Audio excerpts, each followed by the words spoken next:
And I would connect in this sense to Maureen's comment of the associations of biosafety having to be inclusive as much as possible.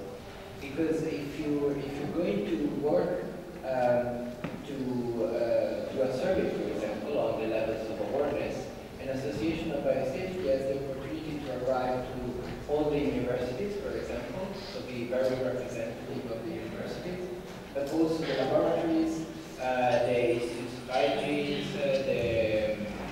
the military hospitals, for example, as we saw yesterday.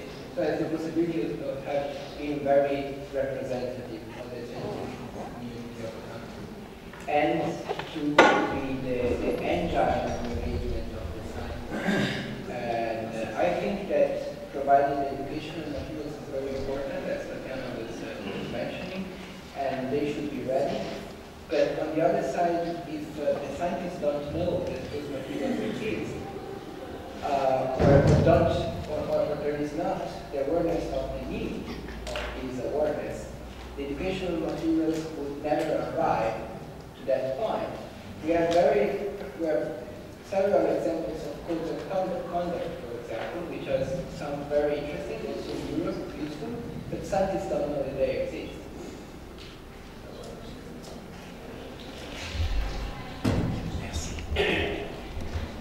Sur ce volet-là, je voudrais remercier notre partenaire, le Centre d'Italie, avec lequel on a, au niveau de la SPS, initié un travail très important, qui a commencé par l'état de l'existant, comme a dit Giulio, c'est-à-dire qu'on a fait une enquête au niveau des universités nationales. Tout le monde n'a pas répondu, mais on a eu une bonne réponse. Et en fait, on a pu cerner l'état des lieux. Quelle est la prise de conscience, quels sont les moyens, quels sont les curricula, ainsi de suite. Et c'est une belle expérience qu'on met à la disposition de nos collègues. On est prêt donc, à la dupliquer au niveau régional. Il ne faut pas oublier une chose très importante, parce que nous avons sorti, Malcolm Dondo était là à nos conclusions de l'atelier. Donc, nous avons dit qu'il faut qu'on fasse un master international. Mais il faut se rendre compte qu'en fait, c'est limité et que sans connaissance, sans maîtrise d'une ingénierie pédagogique, on ne peut pas réussir un tel enseignement. Et c'est des choses que nous connaissons sur le terrain et que nous pouvons façonner l'enseignement. Bon, bref, je vais pas. Il y a des contraintes aussi parce que nous sommes dans le système montage d'enseignement et de proposition de filière. Nous sommes contrôlés par notre ministère. Il faut répondre à un cahier de charge. Il faut avoir des compétences. Bref, la seule manière qu'on a trouvé maintenant qui est la plus intéressante, c'est de faire un enseignement online. Nous avons déjà des partenaires qui vont nous accompagner. On va le commencer le plus rapidement possible. Nous avons l'agence universitaire de la francophonie qui met à notre disposition la formation des formateurs et pour l'enseignement online. Nous avons comme accompagnant aussi l'Académie de Royan et l'université qui nous accompagne. Et nous avons des partenaires, l'Université de Oxford, c'est exprimé par Marc et l'Université de Centre-Ronde2. Et nous allons mettre quelque chose, j'espère, qui va rayonner beaucoup plus que, parce que l'enseignement online, comme vous le savez très bien, ne nécessite pas la présentiel et peut être consulté au niveau régional, avec une langue adaptée et compréhensible par la majorité de nos collègues et adaptée au contexte LLP dans lequel on évolue. Donc, vous êtes loin, vous ne savez pas ce que c'est que la réalité du terrain, nous la maîtrisons. Et nous connaissons nos collègues, nos amis, donc en fait, et le système, donc, en Tunisie, en Algérie, en Bretagne, et nous pouvons dupliquer l'expérience. J'ajoute, Ali est là pour le dire, il est là aussi dans une autre mission, c'est de solliciter l'université Mohamed V pour l'accompagnement, recherche et enseignement. Et nous avons une convention avec l'université de Marshall, et il a pris des contacts. Et dans ce cadre de contacts et de contrats, nous avons une voie qui s'ouvre aussi pour rayonner par ailleurs. Merci. That sounds promising. That's good. To answer the questions for having the surveys by issues on education, I think the presentation yesterday by Julia was excellent. That survey and already identified the needs among students, what exactly the students looking for in their curriculum of education. But our friend Kareem acknowledged the presence of some issues to have an educational program standardized at the master's level, because some bureaucratic hurdles, unfortunately, that exist at the Minister of Education, which requires having a detailed proposal with all the charges to support this master's on biosafety and biosecurity, and is in this field. And he mentioned also the collaboration that already started with our friend from Tunisia, and baby steps. Mauritania, I'm sorry, Mauritania. So they already started baby steps to have this educational program applied in their correspondent countries. Thank you. Jamal, thank you. I'd like just to draw your attention to a publication by the United States National Academy of Sciences. It's available in a number of languages on a website, and it is about education and dual use. It is a very good publication. The emphasis is about responsible training of researchers, and the publication discusses how to go about this, and the information is freely available on a website, and I will send the details to Mohammed so that that can be circulated to other people. What I would like to do now, thank you for those interventions. I think if we just look at education for a moment, it would be helpful to hear from colleagues from other countries, maybe in 3 areas. What actions individual scientists might take, what actions your laboratories might take, and what your institutions, your universities might do. So if we can look at those 3 areas just for the moment and maybe have some suggestions.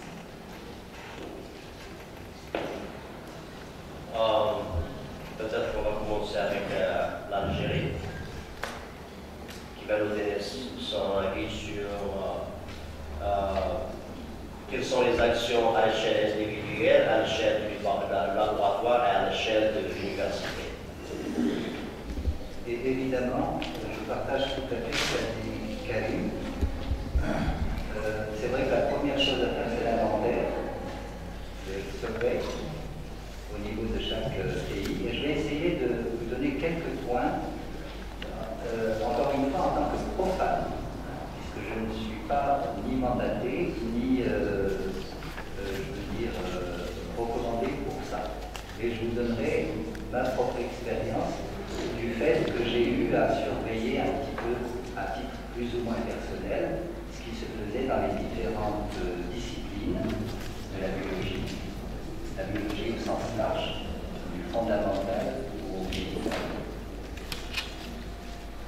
Et avant de rentrer donc, est-ce qu'on ne peut pas déjà tout de suite demander à ce que cette formation puisse être partagée, ce qu'il faut partager à travers notamment les pays qui sont représentés ici. Alors, en ce qui concerne maintenant ce qui se fait au point de vue des actions de biosécurité ou de biosafety en Algérie, je crois raté, c'est toujours en marge des conférences qui ont été organisées dans le cadre de la biotechnologie, par exemple. En marge de ces conférences, il y a eu souvent des ateliers qui ont fait intervenir un représentant du département d'État des États-Unis, un représentant de différents organismes chargés justement de sensibiliser aux biorisques, aux biorisques en général. Mais ça s'est arrêté très souvent à la fin de l'atelier où les recommandations étaient certes écrites, mais elles n'ont pas été peut-être suffisamment diffusées, elles n'ont pas été suffisamment peut-être prises en compte. Donc c'est à peu près, à ma connaissance en tout cas, à peu près la seule chose qui a été faite au niveau des institutions ou au niveau des associations. On a quelques associations de microbiologie notamment, où on essaie de parler avec de ces risques biologiques. Bon, l'action des individus, là aussi honnêtement je ne pourrais pas vous dire grand-chose. Je ne connais pas tout le monde. Je sais qu'il y a parfois, j'ai eu à voir des scènes un peu inquiétantes. Tout à l'heure, on parlait des bactéries de la tuberculose. J'ai vu faire des travaux pratiques avec des souches de mycobactérium isolées à l'hôpital. Ben oui, pour voir si c'était alcoolo-résistant, pour voir si c'était... Alors, il y a la formation, c'est vrai que c'est le point capital. La formation restera toujours le point capital, mais il faut que les formateurs soient formés. Il faut que les formateurs sachent qu'on ne peut pas tout faire. Ces boîtes qui avaient été faites en laboratoire pédagogique ont été ensuite exposées lors d'une journée ouverte pour des étudiants. Alors je ne sais pas si... Ben oui, c'est dramatique, mais c'est vrai. Et je suis sûr qu'un peu partout, on doit assister à ce genre de situation, que ce soit des bactéries, des virus ou autres. Donc je crois que là, il y a une action à mener en direction des formateurs, une sensibilisation en direction des formateurs, notamment des microbiologistes. Côté laboratoire, là aussi, il y a... je n'ai pas parlé pendant 2 jours. I didn't speak yesterday.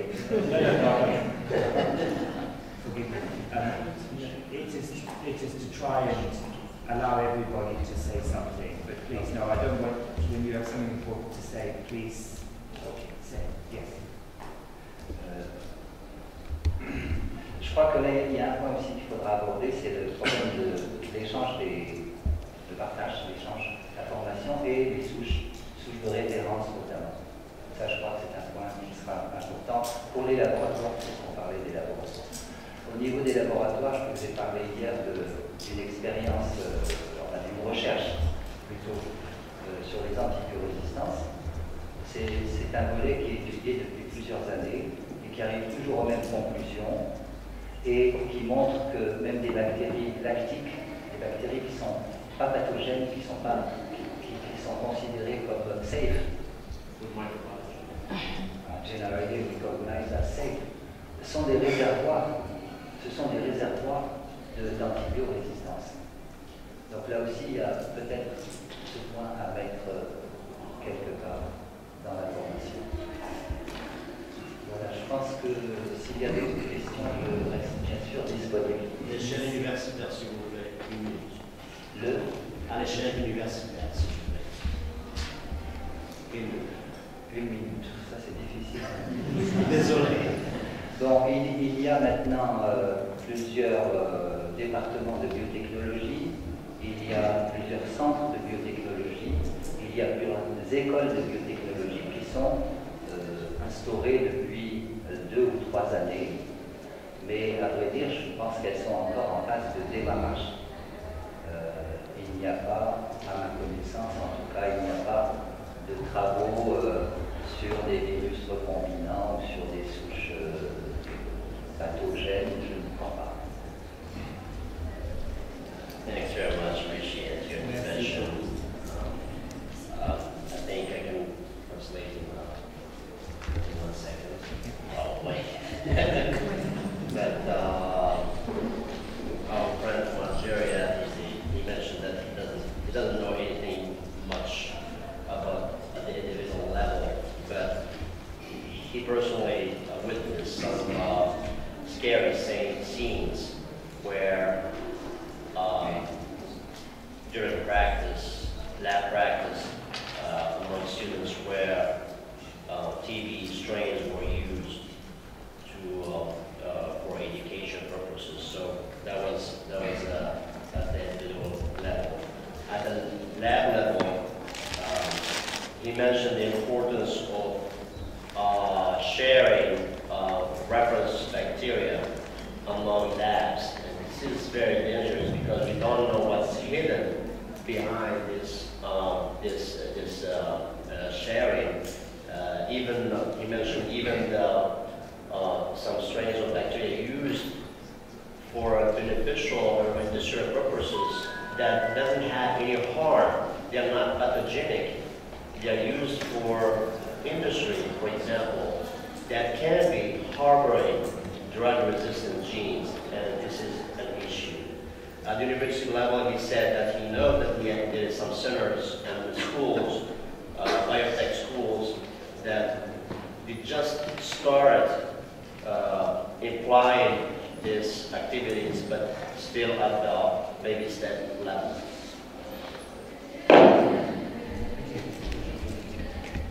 We hear from our colleagues from Tunisia, Mauritania, Libya, and thank you. Merci pour essayer de répondre aux questions, objet de cette table ronde. Je vais revenir sur 2 points essentiels que j'ai résumés de ces rencontres hier et aujourd'hui pour situer un petit peu le débat autour à 2 niveaux. Le premier niveau, ce que j'ai retenu de moi, de toutes ces interventions qui sont très intéressantes, c'est le niveau formation, le niveau éducationnel, le niveau culture de la biosécurité. Le deuxième niveau, surtout s'est manifesté ce matin, avec un autre niveau, c'est surtout dans le premier cas, c'est-à-dire qu'on est en train d'évaluer un petit peu le risque entouré par les manipulations de ce matériel biologique. Et l'information, l'hygiène, la précaution et tout ça. Aujourd'hui, on est passé à un niveau supérieur, c'est-à-dire qu'on se rend compte des risques et on a abordé les risques de la valorisation de ces risques et l'utilisation de ces risques. Et ça je ne sais pas à quel niveau on peut discuter.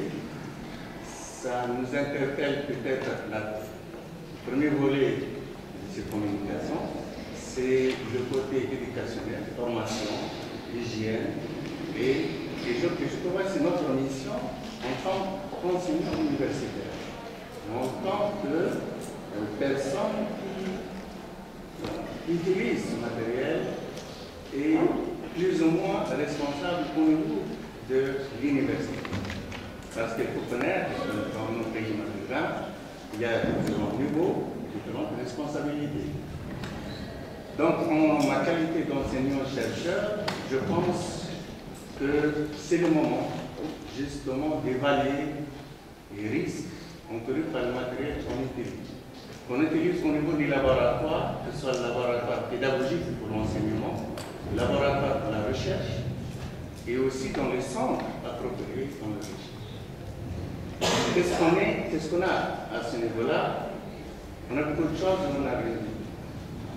C'est-à-dire, on travaille normalement selon des normes, mais est-ce qu'on suit ces normes?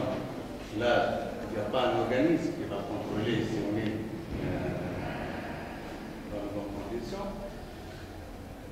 Mais par étape, je pense qu'au niveau des laboratoires pédagogiques, il y a quand même bonne pratique de laboratoire, des consignes qu'on donne au niveau des départements, plus ou moins respectées. Je reviens sur l'utilisation de certains pathogènes qui ne sont pas autorisés sur le plan manipulation massive et ouverte à tous les étudiants.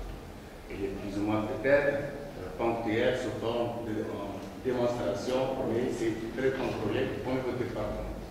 Au niveau des laboratoires de recherche, centres de recherche, là aussi, c'est un règlement intérieur de chaque organisme. Au niveau de l'université maintenant, moi je parle de l'université en Tunisie, d'innovation générale, mais à mon institut, on a une démarche qualité. Et démarche qualité, justement, le processus de la recherche, le processus de matériel qu'on utilise, entre dans ce contexte. C'est-à-dire qu'il faut avoir des procédures, qu'il faut afficher les normes, les référentiels qu'on utilise pour travailler, et à partir de là, on a plus ou moins une visibilité de ce que se fait dans ces laboratoires, parce qu'on est lié à des projets thématiques, à des priorités de recherche, et plus ou moins on est financé en fonction de ce qu'on fait, donc plus ou moins on peut contrôler ce que se fait au niveau de ces laboratoires. Au niveau maintenant des autres laboratoires, à l'échelle nationale, bien sûr, on a énormément de laboratoires, mais sectoriels, dans chaque secteur.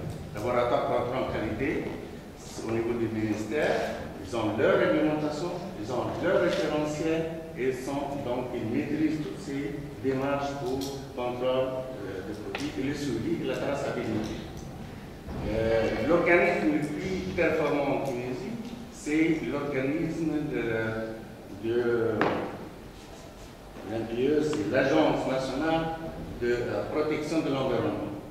Et là, elle englobe tout ce qui est chimie, et tout ce qui est biologie, tout ce qui est pathogène, etc. Et cette agence, elle a aussi des cellules de veille ou des observatoires bien spécifiques. Ça, c'est réglementé et c'est sous la supervision du ministère de l'Environnement. Il y a aussi au niveau du ministère du Commerce, de l'Énergie, aussi des laboratoires bien contrôlés et supervisés. Restons maintenant peut-être notre mission.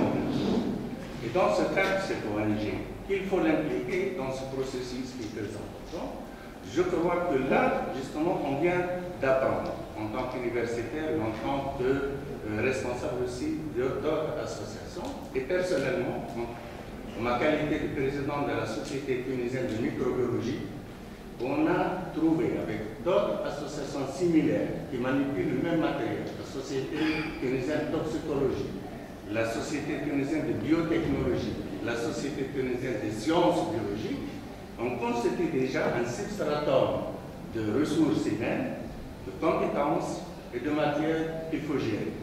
Et je crois que c'est maintenant qu'on va essayer de naître cette association, justement dans le cadre d'un réseau, et je trouve que nos collègues marocains sont bien avancés et sont peut-être en train maintenant de tenter le niveau d'eau de notre débat d'hier et d'aujourd'hui, mais nous, on est encore terre à terre, on est au niveau des premiers pas, et je crois qu'on a trouvé dans votre collaboration, dans votre justement démarche,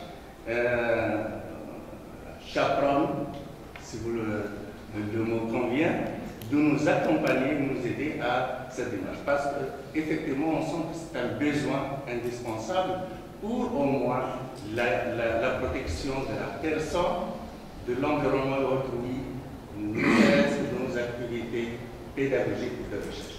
Et je n'entre pas dans le niveau 2 qui sort de nos compétences en tant qu'universitaire chercheur.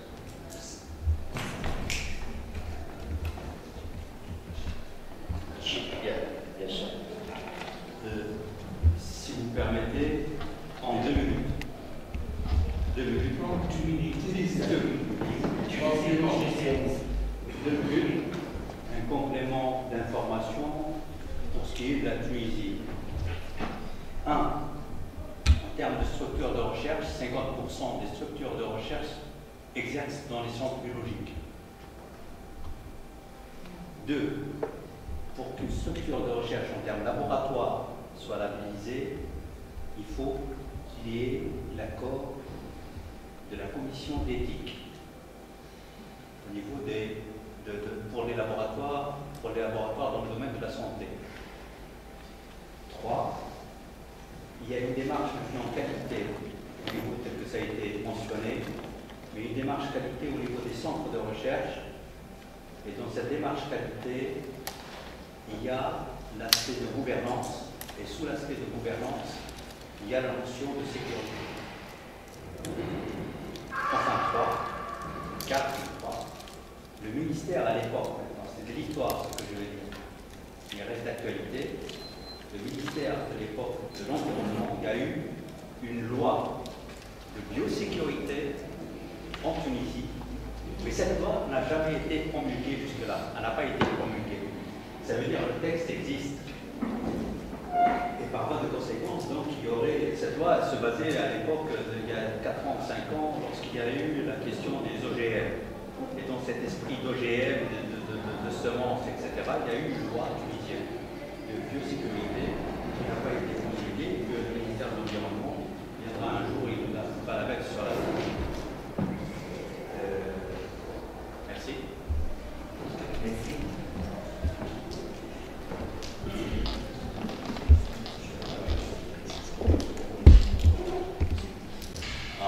Biological material in their respective laboratories, and he mentioned the importance of evaluation of this risk, the biorisk in the laboratory, through promoting educational program, hygiene, etc.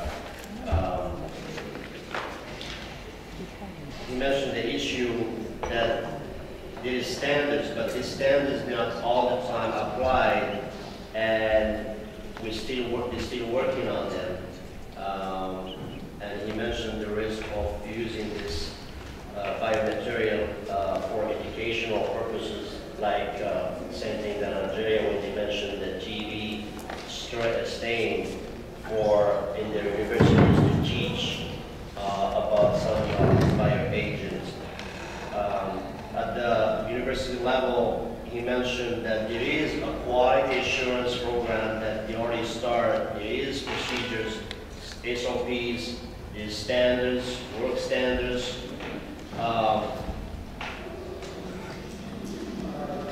And this is not really visible what's really happening in these labs. At the national level, there's multiple labs, right? And each lab has their own regulation. So there is, everyone is overseeing their activities.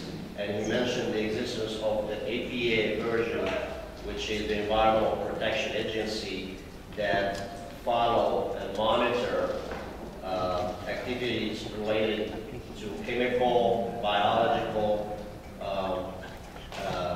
threats. At the same time, there is also at different ministries, energy, education, justice, they have their own laws. And he mentioned as a director of the Tunisian Society for Microbiology, the importance of collaboration with other associations on managing and sharing the biological agents. And he thanks the Moroccans for their well-advanced level of awareness and activities, and he's planning to request their assistance to promote activities for education and awareness. Our friend Rashid mentioned that there is a structure for research that 50% of the centers for research are biological research. And he mentioned the existence of IRB, or the ethics board that manage all these researches. There is no, this research, they are not done without their approval. And finally, the Ministry of Environment, at the level of Ministry of Environment, there is a law that does exist, but probably never applied. So it's a concern, and they're still working on it for this last 4 or 5 years. Thank you. Thank you. Je suis directeur de l'enseignement supérieur. En Mauritanie, j'enseigne aussi à la faculté des sciences techniques de Tunis, de l'Alsace.